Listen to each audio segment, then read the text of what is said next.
შენ დღეს მთელი დღის მანძილზე მაყურებელს აწვდიდი ინფორმაციას თუ რა ხდებოდა ქობულეთსა და ანაკლიაში ჩვენ ამ თემასთან დაკავშირებით უნდა მივიღოთ ბოლო ცნობები პირდაპირ ეთერში რეგიონული განვითარების მინისტრის მოადგილე შოთა მურღულია შემოგვერთა საღამოშვიდობის ბატონ შოთა გმადლობთ რომ ხართ ჩვენი სტუდიის სტუმარი მოდით დავიწყოთ ფსაუბარი ქობულეთიდან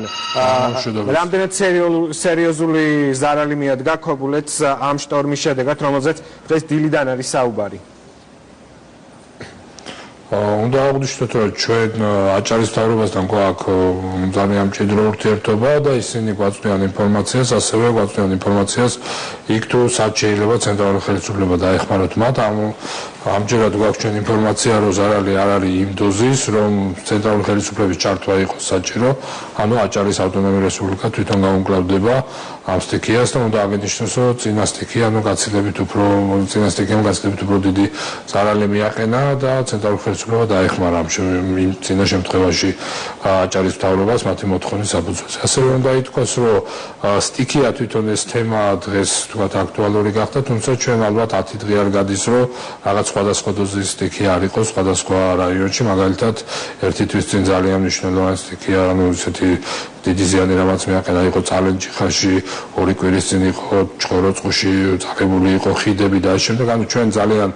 მყისიერად რეაგირებთ ეხლაც მაგალითად გუშინ და გუშინ წინ იყო სტიქია და ძალიან ძლიერი წვიმები რაჭაში და ჩვენი თანამშრომლები ეხლაც იმყოფებიან რაჭაში იქ ერთი გზა არის წაღებული რამოდენიმე ხიდია დაზიანებული ანუ ეს მიმდინარე პროცესია უბრალოდ ეს მინდა აღვნიშნო რომ ესეთი ხდება აღრიცხვა სანგანგაშო მდგომარეობა არ არის ანუ წინა სტიქიის დროს ანუ წინა და აღვნიშნოთ კიდე ერთი თემა რომ მაგალითად ანაკლიასთან დაკავშირებით ნუ იცით რომ არის დატბორვები ალბათ გაქვთ ეს ინფორმაცია ახლა ჩვენც გვაქვს ზუგდიდთან ძალიან მჭიდრო კავშირი ზუგდიდის თვითმმართველობასთან და ველოდებით თუ საჭირო გახდება ჩვენი ჯგუფიც ჩავა და დაიწყება ზარალის აღრიცხვა. ძირითადად ამ ზარალის აღრიცხვა ხდება თვითმმართველობის მიერ, მათ მიერ იქნება კომისიები და შემდეგ ხდება დადგენა თუ რა ტიპის ზარალია, შემდეგ ცენტრალურ ხელისუფლებაზე მომართვა, ну თქვენ იცით რომ ჩვენ ძირითადად ინფრასტრუქტურა გვეხება, საჯარო ინფრასტრუქტურა და სასოფლო-სამეურნეო სავარგულები ეს ჩვენთან არ შემოდის, ეს სოფლის-მეურნეობის სამინისტროა. მაგალითისთვის შეგვიძლია ვთქვა რომ აი დღეს მთავრობის თომაზე მაგალითად 4 მილიონი ნახევარი გამოყო მთავრობამ წინა პერიოდში მომხდარი სტიქიების თქვათ სალიკვიდაციოდ ეს იყო დუშეთი, მცხეთა, ჭყოროწყუ, წალენჯიხა, ახმეტა თუ არ ვცდები და ამ შემდეგ ანუ ეს ჩვეულებრივად თითქმის თვეში ერთხელ მთავრობას უწევს განკარგულების გატანა და თანგის გამოყოფა იმ თვითმმართველობებისთვის, რომლებიც სტიქიამ დააზარალა და უბრალოდ ამით მინდა აღვნიშნო რომ ეს მხოლოდ დღეს არ ხდება, ეს თვეში სავარაუდოდ ორჯერ მაინც გვიწევს ესეთი გასვლა და ზოგჯერ უფრო მაღალი ზიანის აღრიცხვა, ზოგჯერ უფრო დაბალის, მაგრამ ამ ყველაფერს აკეთებს თვითმმართველობა, შემდეგ ჩვენების გადამოწვევა ხდება და შემდეგ ფინანსის სამინისტროსთან მჭიდრო ურთიერთობით ხდება თანგის გამოყოფა. დავუშვათ ამ ბოლო პერიოდში თქვენ აღნიშნეთ რომ სისტემატურად ხდება დავუშვათ იგივე მოსახლეობისთვის დახმარების აღმოჩენა, თუმცა ზარალს პირველ რიგში ადგენს ადგილობრივი მთავრობა, იგივე რაიონული გამგეობები და ასე შემდეგ. დასჭირდა თუ არა, დავუშვათ იყო თუ არა ბოლო პერიოდში სადმე იმდენად სერიოზული ზარალი, რომ რეგიონული განვითარების სამინისტროს მხრიდან ფინანსური დახმარება. გეტყვით ანუ როგორ ხდება ეს პირველ რიგში რა თქმა უნდა იქნება თვითონ თვითმმართველობის მიერ კომისია რომელიც აღრიცხავს თუ რა ზარალია ზარალი შეიძლება იყოს სხვადასხვა ზაღის თქვა ჩვენ ძირითადად ვერთვებით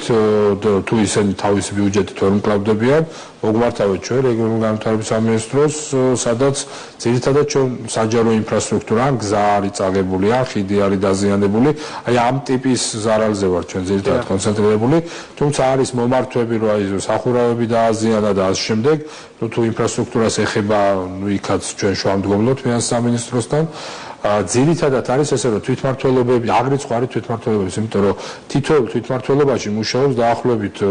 3-4 ჯერ უფრო მეტი თანამშრომელი ვიდრე სამინისტროში. სამინისტროში დაახლოებით 120 ადამიანი მუშაობს, ამიტომ ყველა თვითმმართველობაში 64-ვეში თქვა ესე გასვლა და მხოლოდ ამ საქმეზე არ არის ორიენტირებული სამინისტრო, ამიტომ ჩვენი მიდგომა არის ესეთ ისინი აღრიცხავენ, თუ აღრიცხვაში აქვთ პრობლემა და ჭირდება თუ მაღალკვალიფიციური სპეციალისტი, მოგმართავენ და დახმარებას უწევთ, იგივე თქვა ეხა რაჭაში ყავს გაშვებული თქვათ ჩვენი თანამშრომლები რომ გთხოვ არ აჭამო აგრეთ სხვაშიც იქნებ მოგვეხმარებო იმიტომ რომ ინფრასტრუქტურაზეა საუბარი შემდეგ ირკვევა რა არის დაზიანებული თუ არის შიდა სახელმწიფოებრივი გზა ან არის ის ინფრასტრუქტურა დაზიანებული რომელიც ჩვენ კომპეტენციაში შედის ჩვენივე სამსახურები ახდენენ გაწმენდას და თუ არის თვითმმართველობის პრობლემა მაშინ ფული გამოეყოფათ მათ ბიუჯეტიდან და ისინი ახდენენ ამ ყველაფრის ლიკვიდირებას. გაჩნევის კომპეტენციაში შედის. მივაწოდეთ ჩვენს მაყურებელს, რადგან საჭიროების შემთხვევაში პირდაპირ მიმართავენ ადრესატს, რაც ხშირ შემთხვევაში მაინც გადამისამართების პრინციპით ხდებოდა. ეხლა ბოლო პერიოდში არ ვიცი როგორ არის. მოდით დასვე საინტერესო იქნება, გაქვთ თუ არა ინფორმაცია ცენტრალურ მაგისტრალებზე რა მდგომარეობა, იგივე ძლიერი წვიმების შედეგად ხომ არ არის დაზიანებები სადმე ქვეყნის მასშტაბით? ეხლა მნიშვნელოვანი არაფერი არ შეინიშნება და როდესაც იყო ეგეთი კახეთის შემთხვევაში იყო სადღაც 3 კვირის წინ ჩვენ მაქსიმუმ 2-3 საათში ხსნით იმ გზას თუ რაიმე ძალიან დიდი ზიანი არა, მაგრამ ამ ბოლო პერიოდში ამ წელიწადში არ დაფიქსირებულა რომ რაღაც დიდი ხნით ჩაკეტილი იყო რომელიმე გზა. თუ არ ჩავთვლით მესტიის გზა, სადაც დიდი სამუშაოები მიდის და თქვათ შეიძლება რამოდენიმე საათი დაიკეტოს, ოღონდ ეს არა სტიქით, არამედ რომ შემდეგ უკვე უსაფრთხო იყოს გადაადგილება, ხდება დიდი ლოდების და ამის ჩამოჭრა, რომ უსაფრთხო იყოს მოძრაობა. დანარჩენ შემთხვევაში პრობლემები არ აქვს. და ჩვენი საუბრის ბოლოს დღის ერთ-ერთი მთავარი თემა მაინც არის პრემიერ-მინისტრის დღევანდელი პრესკონფერენცია, სადაც რეგიონული განვითარებისა და ინფრასტრუქტურის კუთხითაც დაისვა მთელი რიგი საკითხები და პრემიერმა აღნიშნა, რომ საკმაოდ ეფექტურად მუშაობს აღნიშნული უწყება. ერთ-ერთ მაგალითად მან სამელიორაციო სისტემის გამართვა და ამ კუთხით მუშაობა დაასახელა. შეგვიძლია დავუშვათ ამ ეტაპზე ვისაუბროთ ამ კუთხით რა სამუშაოები არის გაწეული უკვე საქართველოს მასშტაბით? ჩვენ ნამდვილად ვეთანხმებით ამ შეფასებას, რომ ინფრასტრუქტურასთან დაკავშირებით არანაირი პრობლემა არ არსებობს. ამას მეტყველებენ გაკეთებული საქმეები და ასევე რიცხვები და მონაცემები, რომლის გადამოწმება შეუძლია აბსოლუტურად ყველას. შეუძლია ხაზინიდან ამოიღოს თუ რა იქნა გადარიცხული, რა შესრულებისთვის იქნა გადარიცხული, რა იქნა ავანსად გაცემული და შეადაროს 2012 წლის იგივე მონაცემებს.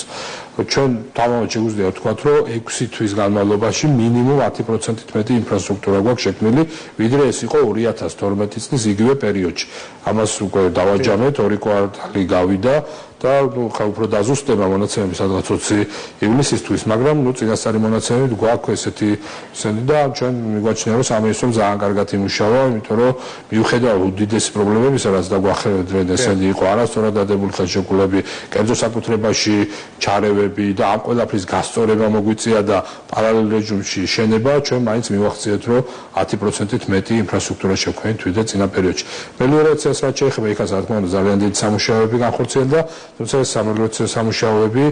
ერთი მხრივ ჩვენი მუნიციპალური განვითარების ფონდის მიერ იქნა განხორციელებული და მეორე მხრივ სოფლის მეურნეობის სამინისტროს მიერ. ანუ ეს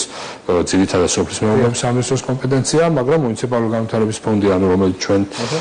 დაქვემდებარებაშია, მანაც საკმაოდ კარგი სამუშაოები გაწია, საკმაოდ კოორდინირებული მუშაობა გვაქვს. ჩვენ წარმოვადგენთ შემდეგ სამინისტროში მეორე კვარტლის შედეგებსაც, ანუ პირველი კვარტლის შედეგები ჩვენ ვანახეთ, თუ რამ ხელას დაგვქონდა, წარმოვადგენთ მეორე კვარტლის შედეგებსაც, უბრალოდ კარგად უნდა გამიჯდოთ. ის რაც ჩვენ სამინისტროს კომპეტენციაში შედის, პირდაპირ ვამბობთ, რომ სამინისტრო გაცილებით ეფექტურად მუშაობს, ვიდრე ეს იყო 2012 წლის იგივე პერიოდში. და გაცილებით მეტია დაგეგმილი მესამე და მეოთხე კვარტალში. დიდი მადლობა, ჩვენ კიდევ ბევრჯერ მოგვიწევს შეხვედრა პირდაპირ ეთერში და დამატებით ინფორმაციებსაც გავიგებთ თქვენგან. თუ რა სამუშაოებს ჩაატარებთ. მოკლედ, ჩვენი სტუდიის სტუმარი იყო შოთა მურღულია, რეგიონული განვითარების მინისტრის მოადგილე. რეკლამის